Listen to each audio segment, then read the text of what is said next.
Kamu berdiri di sana, melakukan gerakan yang sama selama bertahun-tahun, tapi kenapa rasanya kosong? Kamu merasa sudah menjalankan kewajiban, tapi setelah salam, hidupmu tetap terasa berantakan dan hatimu tetap terasa gersang.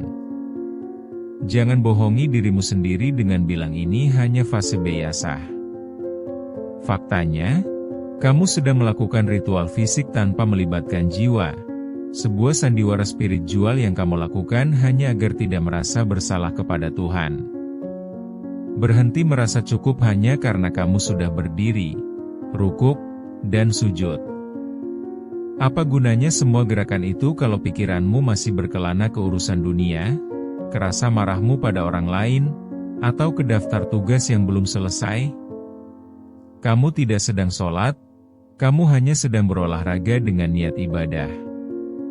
Jika kamu tidak merasa ada yang salah dengan kehampaan ini, maka kamu adalah orang yang paling berbahaya bagi dirimu sendiri karena kamu merasa sudah aman padahal kamu sedang kehilangan arah. Mari kita bicara jujur tentang apa yang terjadi di dalam hatimu saat kamu takbir. Kamu mengangkat tangan, tapi hatimu masih tertinggal di meja kerja atau di layar ponsel yang baru saja kamu letakkan. Kamu membaca surat, tapi kamu tidak mengerti apa yang kamu ucapkan karena kamu hanya mengejar kecepatan agar cepat selesai.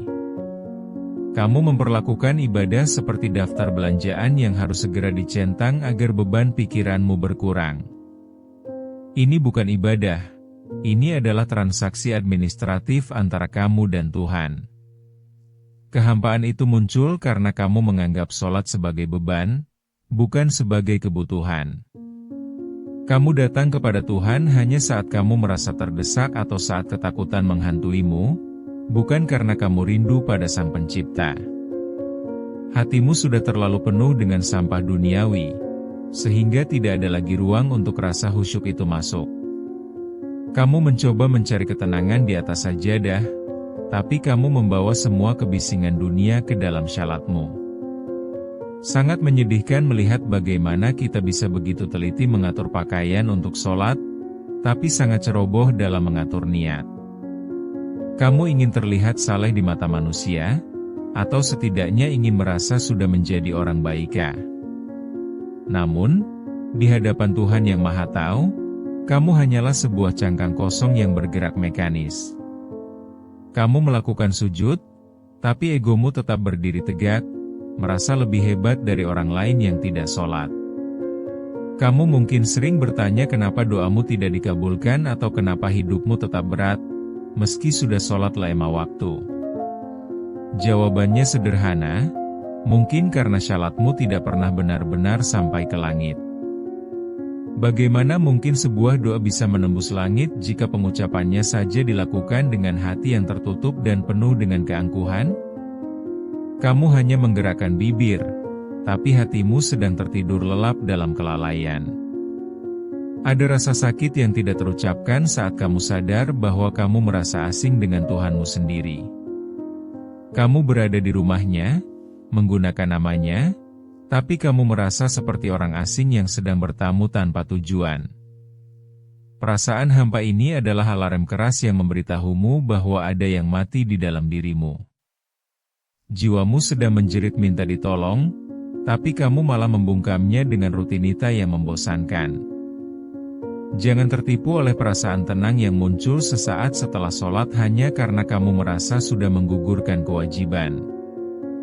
Itu bukan ketenangan spiritual, itu adalah rasa lega karena beban tugas telah selesai. Ketentraman yang sesungguhnya tidak akan datang dari gerakan fisik yang sempurna, melainkan dari penyerahan diri yang total. Tanpa itu, syalatmu hanya akan menjadi pengulang kata-kata tanpa rasa, seperti kaset rusak yang terus berputar tanpa makna.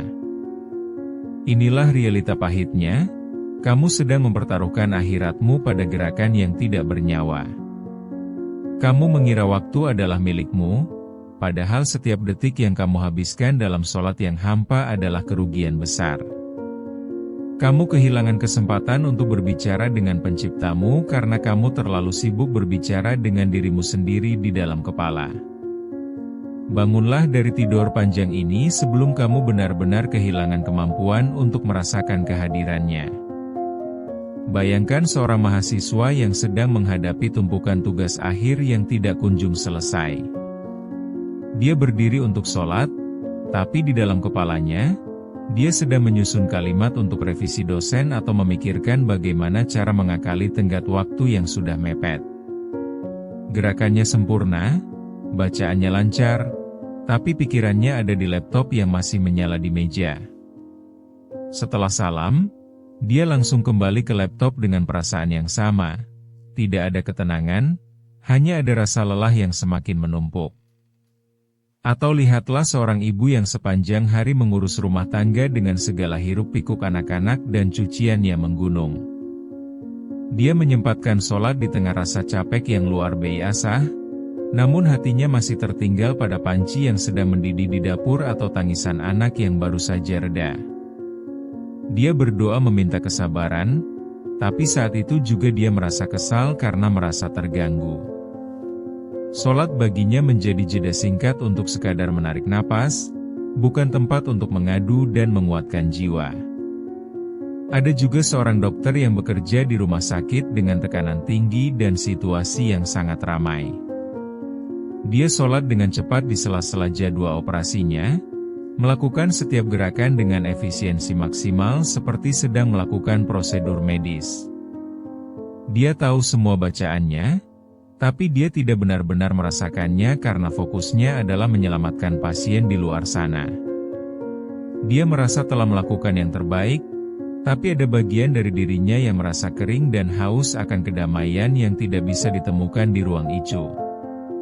Kita semua sering terjebak dalam pola yang sama, menganggap sholat sebagai interupsi dari aktivitas utama. Kita sholat agar bisa kembali bekerja, bukan sholat untuk mengistirahatkan jiwa dari pekerjaan.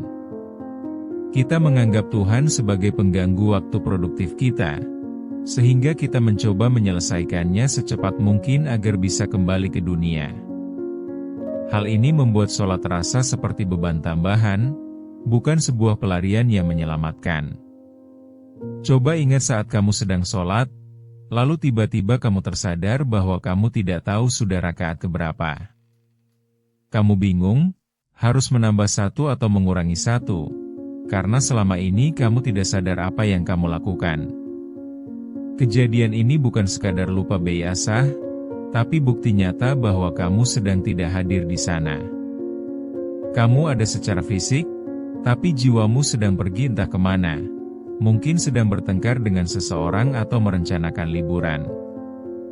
Seringkali kita merasa sudah berdoa dengan sangat khusyuk, tapi sebenarnya kita hanya sedang meminta daftar keinginan kepada Tuhan seperti memesan makanan di restoran. Kita tidak benar-benar berkomunikasi. Kita hanya sedang mendiktekan keinginan kita agar Tuhan segera mengabulkannya. Setelah itu, kita pergi meninggalkan sajadah tanpa rasa syukur yang tulus, hanya rasa tidak sabar jika permintaan itu tidak segera terwujud dalam waktu cepat. Namun, sadarilah bahwa kehampaan ini sebenarnya adalah sebuah pintu masuk bagi mereka yang mau jujur. Saat kamu mulai merasa bahwa syalatmu hampa, itu artinya Tuhan sedang memanggilmu untuk berhenti berpura-pura. Kamu tidak bisa lagi bersembunyi di balik rutinitas karena hatimu sendiri yang menolak untuk merasa puas. Rasa tidak nyaman ini adalah bentuk kasih sayangnya agar kamu tidak terus berada dalam kebutaan spiritual yang berbahaya. Titik baliknya bukan dimulai saat kamu bisa sholat dengan sempurna tanpa salah gerakan, tapi saat kamu berani berkata, "Tuhan, aku sedang hampa dan aku butuh Engkau." Akui bahwa kamu selama ini hanya melakukan formalitas, akui bahwa hatimu kotor dan terdistraksi oleh dunia. Kejujuran yang menyakitkan ini jauh lebih berharga daripada 1000 rakaat yang dilakukan dengan hati yang sombong dan penuh kepalsuan. Mulailah melihat sholat bukan sebagai kewajiban yang membebani, tapi sebagai satu-satunya waktu di mana kamu boleh meletakkan semua bebanmu. Bayangkan sajadah itu sebagai zona aman di mana semua gelar, semua masalah, dan semua harga dirimu tidak lagi berlaku. Di sana, Kamu hanyalah seorang hamba yang lemah, kecil, dan sangat membutuhkan pertolongan. Rasa rendah diri yang tulus inilah yang akan membuka kunci kehusyukan yang selama ini kamu cari. Perlahan, ubahlah fokusmu dari sekadar menyelesaikan gerakan menjadi merasakan setiap kata yang terucap. Jangan terburu-buru, nikmati setiap sujudmu seolah itu adalah saat terakhir kamu bisa berserah diri. Ketika kamu mulai memberi ruang bagi hatimu untuk hadir sepenuhnya, kamu akan merasakan getaran yang berbeda. Syalatmu bukan lagi tentang seberapa cepat kamu selesai, tapi tentang seberapa dalam kamu tenggelam dalam kehadirannya. Sekarang berhenti mengeluh tentang hidupmu yang stagnan jika syalatmu masih hampa. Jangan minta jalan keluar dari masalahmu jika kamu masih memperlakukan Tuhanmu seperti pelayan yang bisa kamu panggil hanya saat butuh. Perbaiki hatimu dulu, bersihkan niatmu, dan hadapilah kenyataan bahwa selama ini kamu adalah penyebab dari kekosongan jiwamu sendiri. Kamu tidak butuh tips baru untuk khusyuk, kamu hanya butuh kemauan untuk jujur dan berhenti membohongi diri sendiri. Mulailah hari ini. Jangan tunggu sampai kamu merasa siap atau menunggu waktu yang tepat karena waktu tidak akan pernah menunggu. Paksa dirimu untuk hadir sepenuhnya, meski itu terasa berat dan menyiksa di awal. Lawan setiap pikiran yang mencoba menarikmu kembali ke urusan dunia saat kamu sedang berdiri menghadap kiblat. Kedisiplinan hati adalah perjuangan terberat, tapi itulah satu-satunya jalan jika kamu ingin hidupmu memiliki makna yang nyata. Jangan biarkan sisa hidupmu hanya diisi dengan gerakan tanpa jiwa yang berakhir pada penyesalan di kemudian hari. Berdirilah dengan kesadaran penuh bahwa setiap takbir adalah kesempatan untuk lahir kembali. Jika kamu tidak bisa menemukan ketenangan dalam syalatmu, maka jangan harap kamu bisa menemukan ketenangan di bagian lain dalam hidupmu. Sekarang, bangun, ambil wudhumu, dan kali ini, bawalah hatimu bersama gerakanmu.